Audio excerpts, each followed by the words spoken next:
All right, today's date is Friday, April 25th, 2025. My name is Sarah Boye, and I am interviewing Ralph Armstead as part of research with the University of Central Florida's Riches Project in cooperation with the City of Orlando's Parramore Speaks project. This interview is being conducted at the Grand Avenue Neighborhood Center in Orlando, Florida, and Mr. Armstead has agreed to allow this interview to be recorded. Mr. Armstead, could you start us off by telling me your full name? Ralph Armstead. And can you tell me a little bit about your childhood and where you grew up? I grew up at 814 South Parramore Street. It was right in the middle of the black community, and I was there. I lived at that address until 69. But growing up in Orlando, you want to know something about my childhood? Yes, please. I'm a member of St. Mark AME Church, and the church was basically about a 4 or 5 minute walk from my house. And we came up in a segregated neighborhood at that point in time. Orlando was segregated. But we did, unknown to me, we had what we call a village. I had 3 generations. I had on my mother's side 3 different relatives in that same block, and on my daddy's side, relatives. And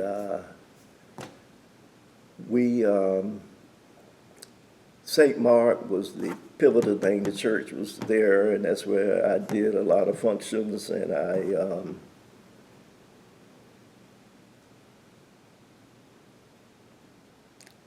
I'm trying to get a rhythm here. I'm trying to see how much it is you want me when you say my childhood. Yeah, want to know a little bit about you. Childhood from youngster to okay. Well, all whatever okay. you want to tell us. Okay, my childhood. Growing up in segregated Orlando, not knowing at the time it was segregated, I was always a person who was motivated. I got a lot of motivation primarily from my parents, my church, my peers, and my community. We had truly at that time a neighborhood watch. If you got into some kind of trouble, your neighbor, they would, some of them, the elderly ones, they would spank you.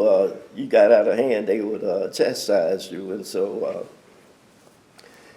it was within that context. St. Mark, the church, Holden Street, I attended elementary school at Holden Street. That was segregated, primarily wooden buildings. Then they built another wing that was brick. I matriculated there, and from there I went to Jones High School. Jones High School was from 7th to the 12th grade, and so during that time, all of the classes ahead of you, you were aware of, depending upon your curiosity, and I was always tuned to and keen of knowing the people above me and the ones who came behind me. And so when I finished in 1962, I'd had the advantage of being 12 different years of 12 different classes. Jones High School was where I was mostly rounded out. I was all-around student. I played football. I was in the choir 1 year. I was graduated from my class president of Jones High School in 1962, one of 9 honor students at the time. And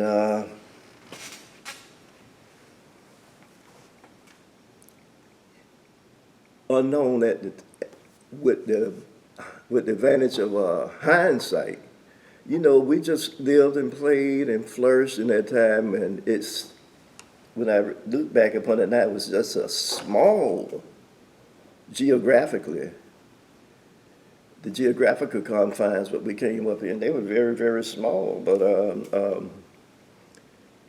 but it seemed large. We did, we just had one major place where we went, we would have events at the Carter Street Park. The other hub of the activity was the projects, the playgrounds at what we call the old project and the new project, and that's where we would go and do the recreational type activities. And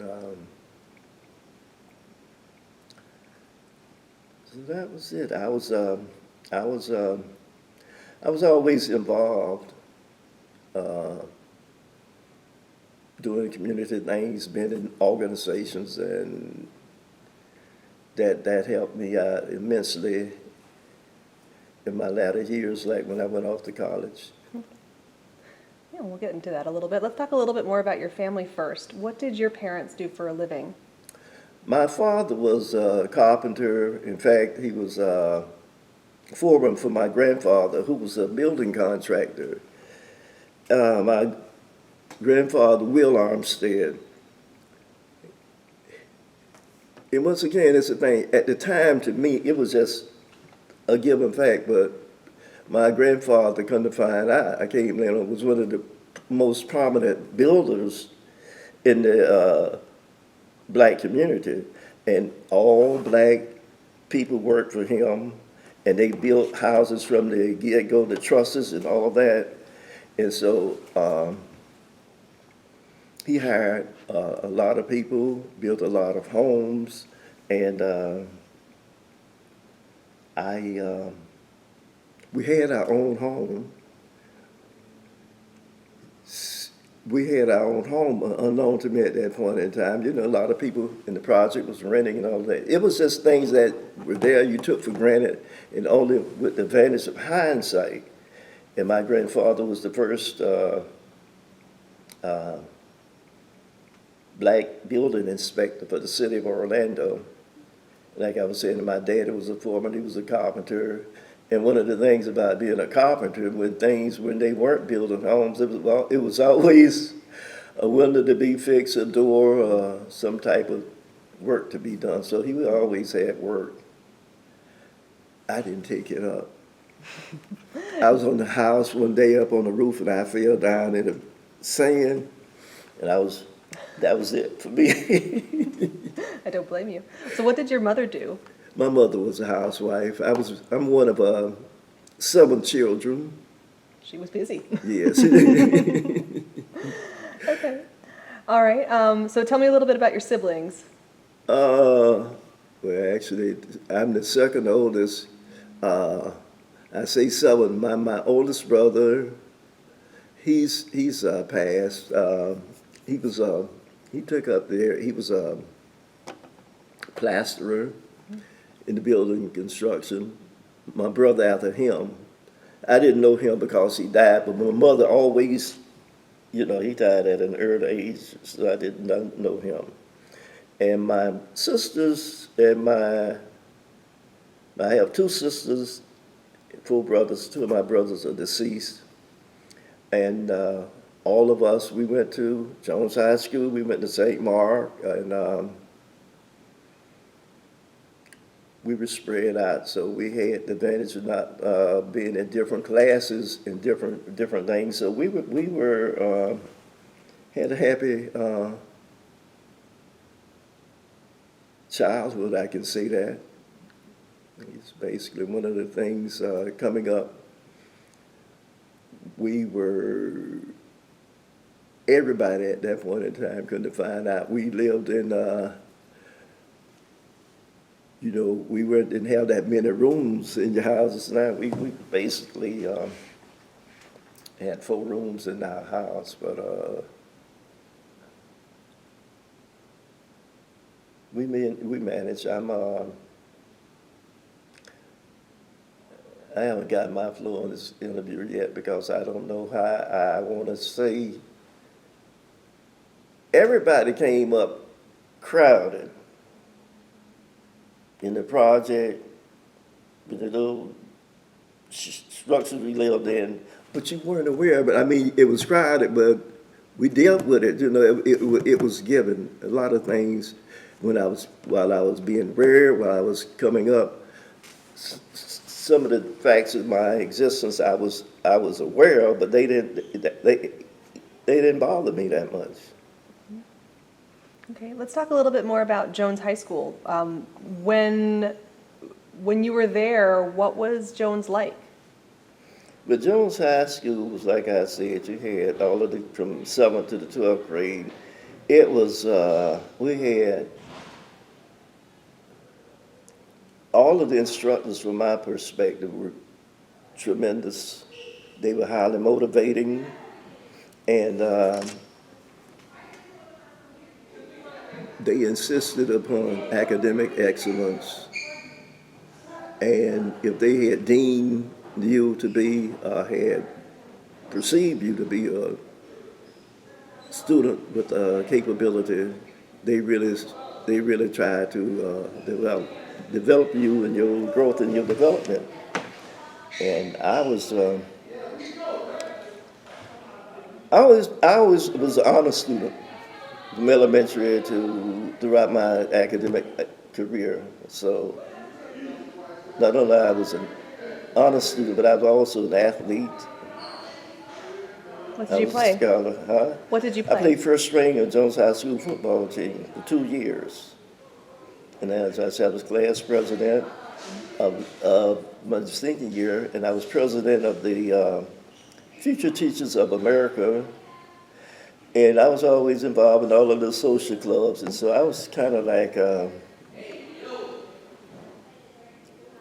it was something that I did, but at the time that I did it, you know, it was something that to be done. Like I said, I was lucky to take advantage of the fact that one year I was in the choir, and we would go around and have singing contests sometimes in like in Daytona and other places. And so for me, it was a real learning space. And we had teachers. I had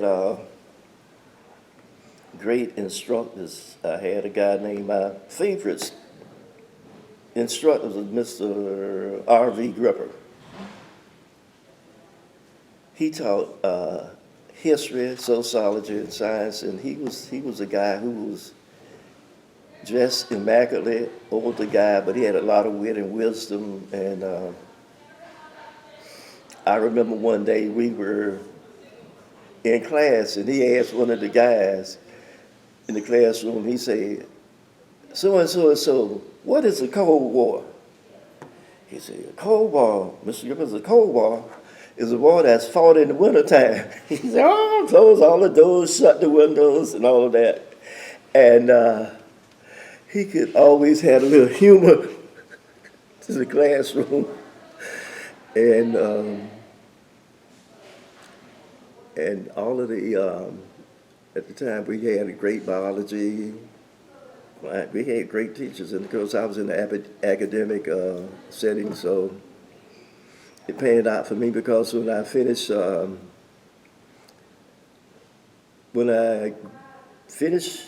Jones High School, I went off to college. I went to Atlanta. I went to Morehouse College, and it was there that I was able to go to Morehouse College because of my academic background. So you mentioned before that you were part of the Future Teachers of America Association. Did you want to be an educator when you were younger? That was just something I was a club in. Okay. No, it was just participation in a club. Okay. At some point in time, I always had a desire to be a lawyer. Okay. I got that from an incident one day, and we were at the funeral home, and it was this guy being chased by the police. And he was just running, he was crawling under the houses, and he was just hit run after he couldn't get anymore. He was just like this. And this about 6'5" officer just came, and he just bang, hit him, and he just fell and sprawled out. And something in me recalled and rebelled, and that was the impetus that made me say, I want to be a lawyer. Is that what you wound up doing with your career? Yes, that's right. I've been blessed to have been 50 plus years as a certified lawyer in the state of Florida. Wow, okay. So, can you tell me a little bit more about your spare time growing up? What did you do? You played sports, you were heavy in academics, and you were in lots of clubs, and you mentioned St. Mark's. Do you want to tell me a little bit more about that? Yeah, the St. Mark is where, you guys where I got my bearings. You had to go to church twice a day. On Sundays, you went to church in the mornings. You went to church in the evening. So it was there that I got my spiritual basis. One of the things I didn't know, my grandfather stayed about 3 doors down from the church, and he was always fixing on the church, little things. His crew, and my grandfather's brother, my great uncle, James Armstead, he was the builder and the founder of the first stone church, Mount Pleasant, in the black community. And that still is one of the it's still in the top three, if not the top black church here now. It's still, but he was, and he built another church. He was a builder as well as a minister. And once again, like I was saying, all these things, they were there. They was given. It was just a matter of fact to me, and I didn't until I was later on, and I came back, and it's been honored because the first church was built out of little. I forget the verbiage they used. Tree. I forget. I'm not saying the right words, but little canopies, and then the guys they went on and they ultimately built the church, a stone church, where the church is now old Mount Pleasant, at the intersection of South Street and Parramore. And we had a lot of great students at that come from Jones High School. They were motivational. They went matriculated there and they went off to college and would come back. And you would see and hear their success. And and they were always trying to encourage you too. One thing about Jones High School, when I was coming up, it was a very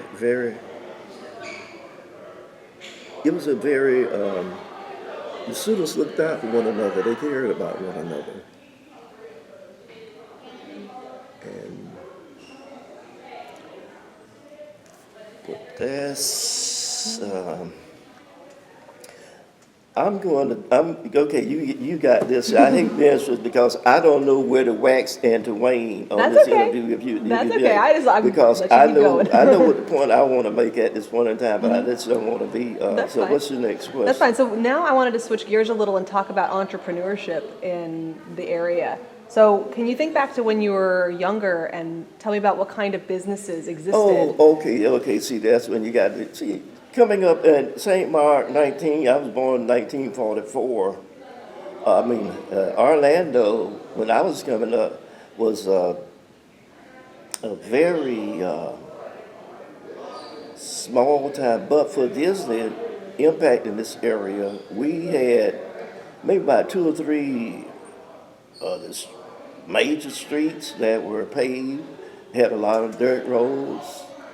We a lot of vacant land and orange citrus. Most of the people either did agriculture work, picking oranges, etc., or building. Very few professionals. We had doctors and lawyers, but they were scarce, and other professionals. And I did when that made me think. I worked at. I was always able to find work. I worked at J.C. Penney's one year, one summer. I worked at a barge company cleaning bottles. and just do local work, but it wasn't any kind of basic manufacturing or that kind of stuff at that point in time. So did the people of Parramore primarily work in the Parramore area, or was it they went outside of the area to work when you were young? When I was coming up, people, they worked within the geographical confines of our Parramore and I guess other things, because a lot of the work that my mother was a house mom, but a lot of the women, they worked days work, as they called it. They would work at the people at homes as a maid work, and that was the primary occupation at that time. With a lot of, if you weren't teaching and doing something in the few areas where dentists, just it was a paucity of work. And the biggest thing we had in Orange County at that time, Orlando, was Parramore Street, Church Street. That's where we had the major business community, so to speak. And you would have your barbecue places, your beauticians, shoe places, and that hub is about 2-block area on Parramore. 1, 2, 3, maybe about 3 blocks, and go down to Church Street. And it was Church Street had the movies, the 2 movie theaters, some restaurants, and a few businesses there. But that's where it seemed like it was a lot. But once again, looking back upon with the advantage of time, we were just such a small place. Okay. So speaking of the actual geographic area, so I have, this is our arts and crafts activity. I have a map here for you, and I'll give you a selection of pins you can choose from. What I want you to do is define the boundaries of what you feel Parramore is. What is the community? Now, Whatever, now then, whatever you'd like. okay, let me, What is it to you? okay. This is Orange Avenue, okay. Where's Orange Avenue? This is mine for me to do, let me. Yeah. Orange Avenue.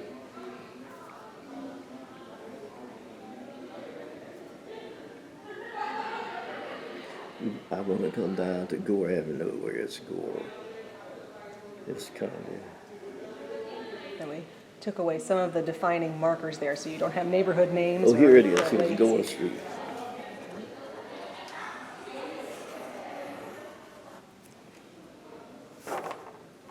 Okay, this is Tampa.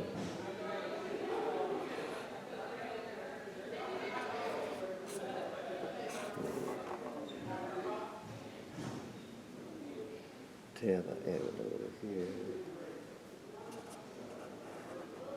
Let's go this out. Washington, Livingston.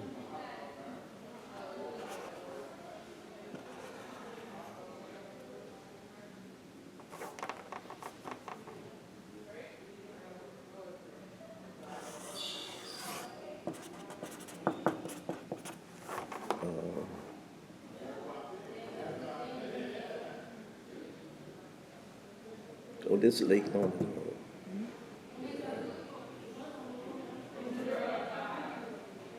This is Orange Avenue.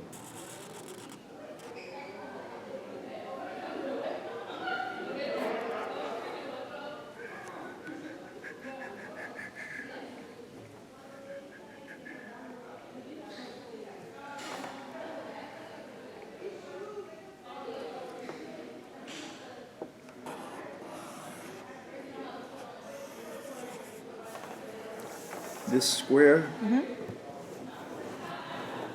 was, in my day and age, these were the primary Parramore. And then this is the Parramore. This is Parramore. This is Parramore. Over here, this was the dividing line. Everything, when I was coming, white at that time. It's integrated now, but white folks live here. White folks live on this side of Orange Avenue, and the black population went all the way up to, I would say, Livingston, Amelia, and coming on down here. All the rest of this where white folks live. And I remember this on West Gore Street when you come down here to Tampa.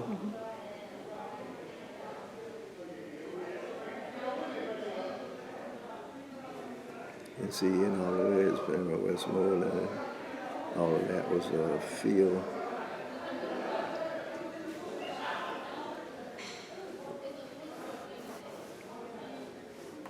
It was a ranch, little horse ranch right here before they built that up at the corner of Gore Street and Tampa. Is that Tampa Avenue? I thought I put it there.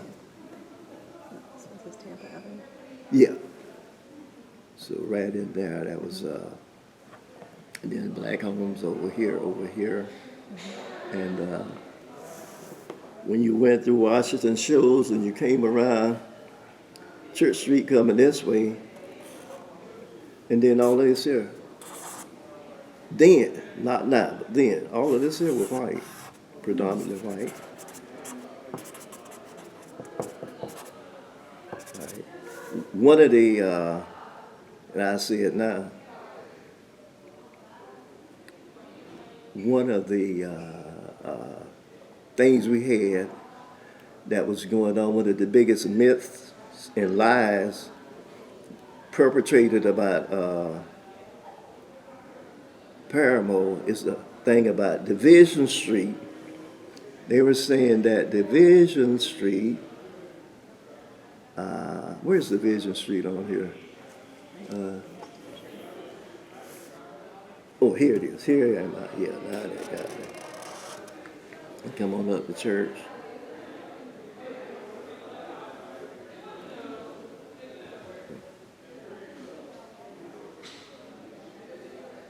Carter Street, Old Jackson. But people like to say that Division Street was a line of demarcation that separated the black community from the white community. But black folks live on both sides of Division Street, from Gore Street down to Church Street and all of that. Now, it was a railroad track, but they lived there. But some people not from here, find it, I guess, it fit that just the name Division Street. But people lived on both sides. I had relatives that lived on on both sides of Division Street. So I didn't ever get involved in that fray because I had friends on both sides articulating the viewpoint. So I just said, hey, you know, so it'll be. But for the record, Division Street was not a line of demarcation between the black community and the white community.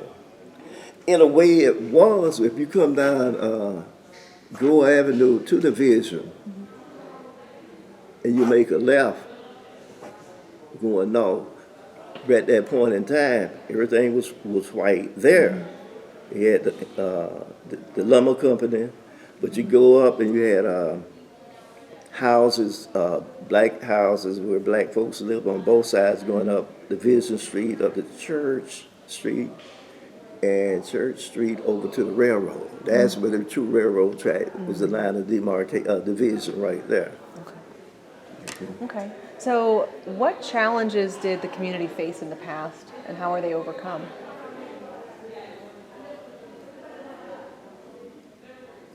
Well, the challenges they have in the past, they still here, from my perspective.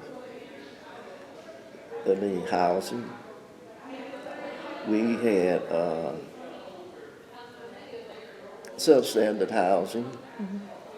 A lot of the houses, we had the projects. Like I say, people live jammed up. He didn't have any basic jobs. The kid, as youngsters, there weren't that many jobs that we could avail ourselves of, and the community was just low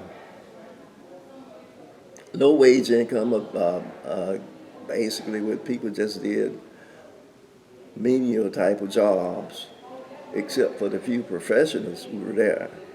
And the thing that we have now, and see, even when we were coming up, 90% of the homes were not owned by the people living in Parramore, and that's virtually still the same situation now. And what you got going on now is an entire thing of gentrification that has been taking place over the years, and a lot of displacement. And so I see a changing. I came back home like April 1st, 1980. I've been back here since then. And with the advent of the arena and rebuilding of the Tangerine Bowl, the new stadium down there, they have, and the soccer field, in the original place where the Magic played ball over there by the school board, all those areas are where a lot of black folks lived, and it might have been a little more integrated, but as a result of those building of those offices and those buildings, a lot of people were displaced, and I see now you have it's a lot of what we call going on now. You got a lot of space now to do infill housing, and the whole you see a lot of that taking place now in the community. People doing infill housing, but I don't see,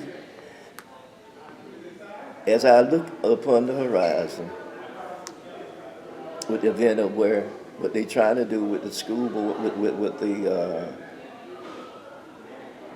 Capitol. It's been named so many things, but the place where the stadium where they play football, which is close to Jones High School, I see that as being very precious, because I think ultimately, given what they trying to establish Orlando as a sports community and everything else, they going to, Jones High School going to go out of existence and make way for the people trying to make this a sports mecca. I can see it in a whole lot of different things on the horizon. And you talk about what's going on right now. When you look at rent, the average rent in Florida is about $2,000 a month. Now, people, regular people making $15 an hour or what have you, they cannot afford an apartment. So a lot of the people I see, they are doing rooms and paying $1,000 a month to do families and all of that. And so with this, if we are lucky enough not to avoid a recession, it's going to be becoming a lot of people just going to be homeless. They're not going to have jobs. It's affordable housing, like the American dream, is a nightmare now, because you cannot do any affordable housing, and given the what's going on now with the it's going to become even more difficult to have housing. So I don't see, if this economy goes bust or recession. During the pandemic, they had about 62 million people around here that got on the program in terms of rent and all of that. We might look up and we might have us a nightmare in terms of not here in Orlando as well as around the state and around the nation, a tremendous amount of people who are just not don't have any housing. Let me put it this way. Since I've been back home, and you stop me. Let me take this out on the go because I kind of like. I've been, as I told you, I'm an attorney. I came back here. I worked my first job. I was with the Public Defender's Office, Division's Chief for the Juvenile Division. Consequently, got a chance to interface and see a lot of the kids coming into the system.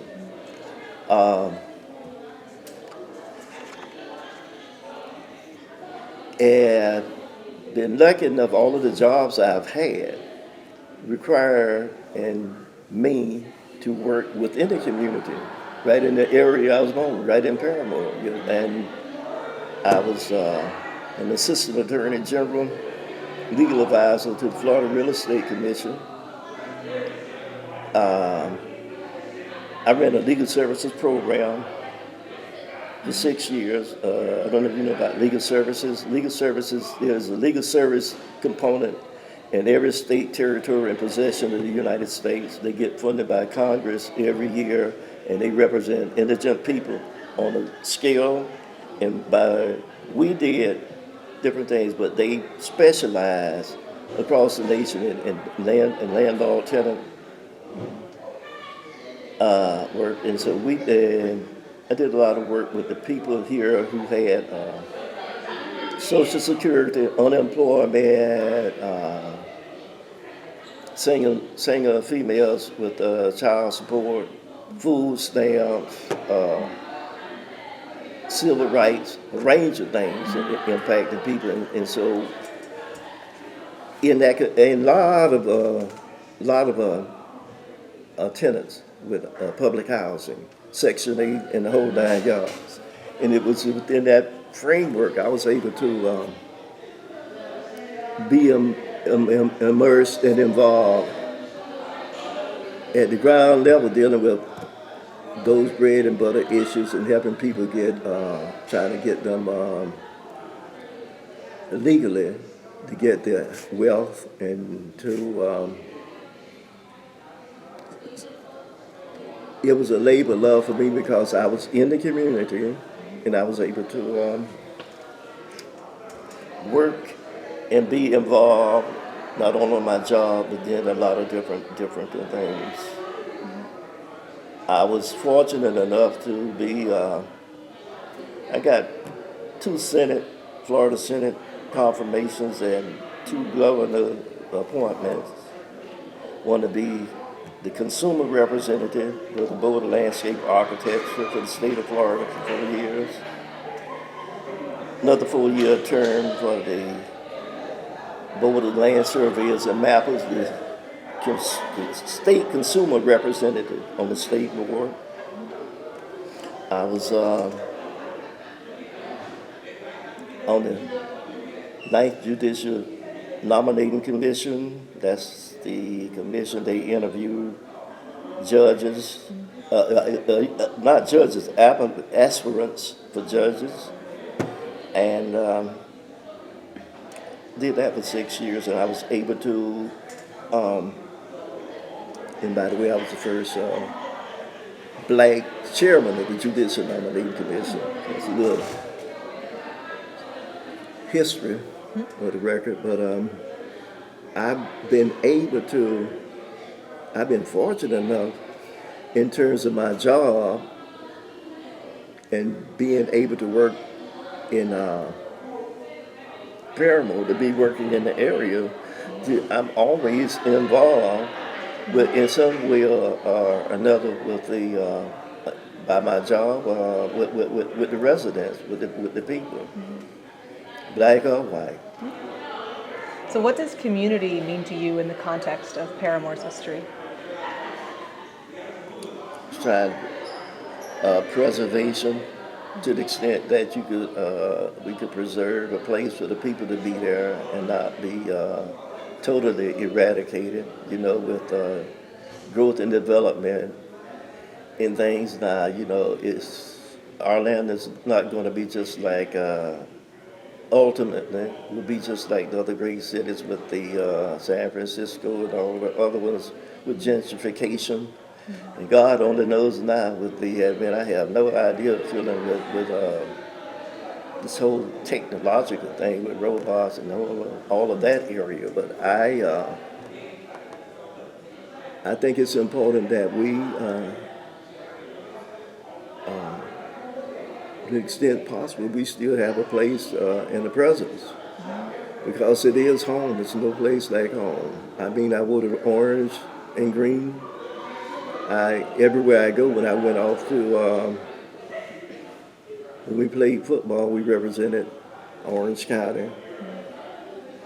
And whenever you went off and you competed, so we have we have a history here. And Jones, I'm over 100 years old, and it still exists. And I would like to think, and I would like to think that's going to be around another 100 years. But as I told you before, I don't see that happening. So how can residents of Parramore get more involved in the community? Well, they have. Put it this way, I'm on a member of the board of directors of the Atlanta Neighborhood Improvement Corporation. They've been around now for about 40 years, and we're the premier organization for affordable housing. And we have what differentiate us from the typical nonprofit is we have a resident service thing, and the people who run that, they do things in teaching people literacy skills, job interviewing, the whole 9 yards of trying to empower the residents. And you can take that and spread it across just by to the extent you got organizations and individuals working with the residents within the area. I think we got that. A lot of the churches, they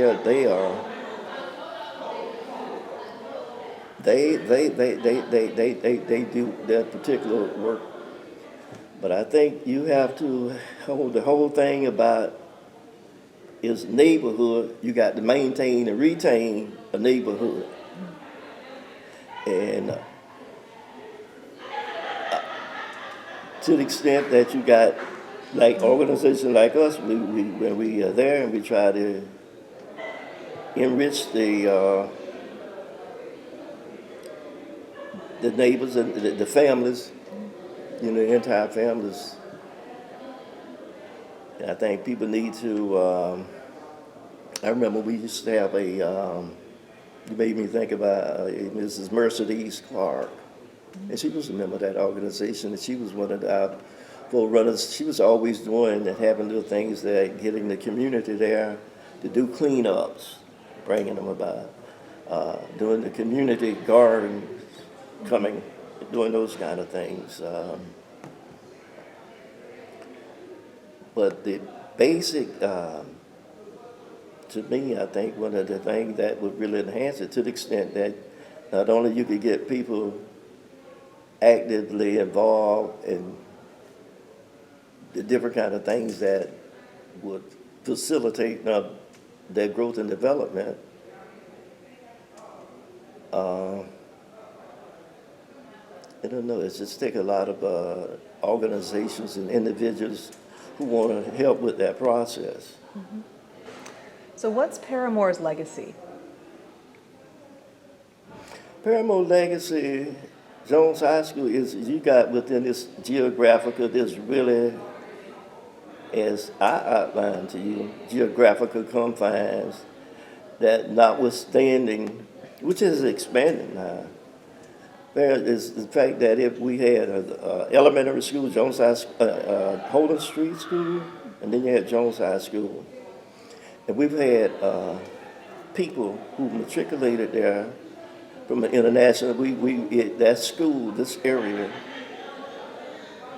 has really produced a lot of individuals. Like we have, what's the scientists? I got a mental blank on his name, Reginald. We've had people in who made their marks on. All of a sudden, we've had a lot of distinguished graduates and alumni who have really impacted and are impacting the entire state of Florida, United States, and indeed the world. Henry, what's the nuclear scientist? The scientist, the guy. I thought it was Sylvester. No, it was another guy who his dad worked Gates. I thought his first name was Sylvester. Oh no! I was just thinking Henry. Yeah. Oh yeah, I'm searching in my mind. Yeah. Gates. But you're like college presidents. David Henson. We had read out of the project of Orlando, a guy named David Henson. He was from a very large family. He became president of Alabama A&M. And we got a lot of things. We got a lot of those people to look as examples, and they have made and are contributing. I like to think that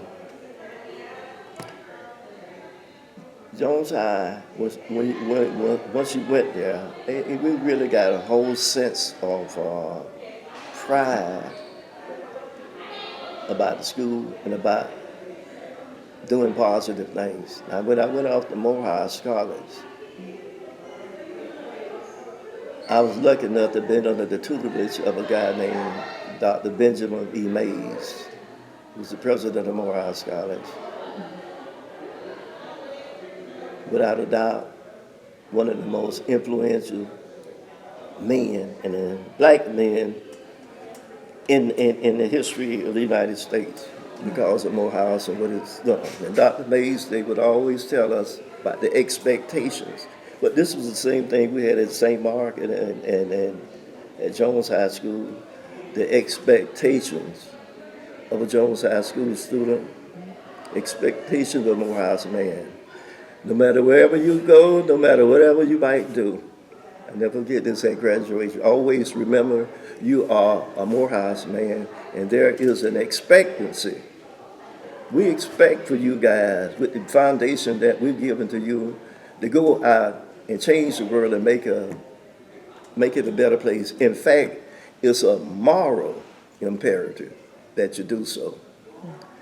I got that kind of inculcation all the way from St. Mark, Jones High School, further defined, but like I say, one of the most prominent critical thinkers on the American scene, Dr. Benjamin E. Mays, and being at that experience with Morehouse College.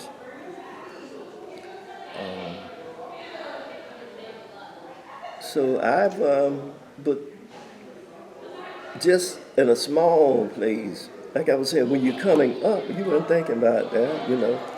This guy here, he lived, I could walk over to his house in about 2 or 3 minutes. But we, he's younger than me. But we, Dr. Portia Moss, just right in there, just in this little small area, you got all of these tremendous, successful graduates. Through line, and it won't come to me, but we got so many successes. And then we just, even the ones who ain't not pioneers, you know, we just got a lot of good students, just a lot of good citizens. Okay, so is there anything else that you want to talk about that we didn't cover? No, I just like to say that yeah, that was it. It's Parramore. Parramore is it was a youth thing. One of the things about Parramore, you was asking me about the what it was like back on a Friday. You would see the guys come here, every guys in the center of town with their little orange sacks, what they used to pick oranges with, but they would come in the summer at the place called the Dixie Doodle. which made the best hot dogs in the world and sandwiches there. And they would sit there and they would do their talking and eating and drinking and carousing, what have you. But it was within that context. And I found a lot of wisdom. I was always a person who was willing to listen. And hearing some of those guys talking, and then sometimes talking to me, it was a lot of wisdom that I got from the street. And the thing about humility and not being pompous. So yeah, go inside. It was, and I would like to think, as I was saying, I don't know, we got some, we do have some residue. There will be, in the way things are going now, there will still be a presence there where we have homes, but it's not,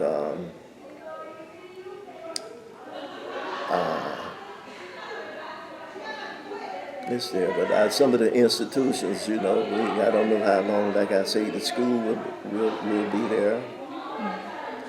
In fact, I just blew my mind the other day reading the paper.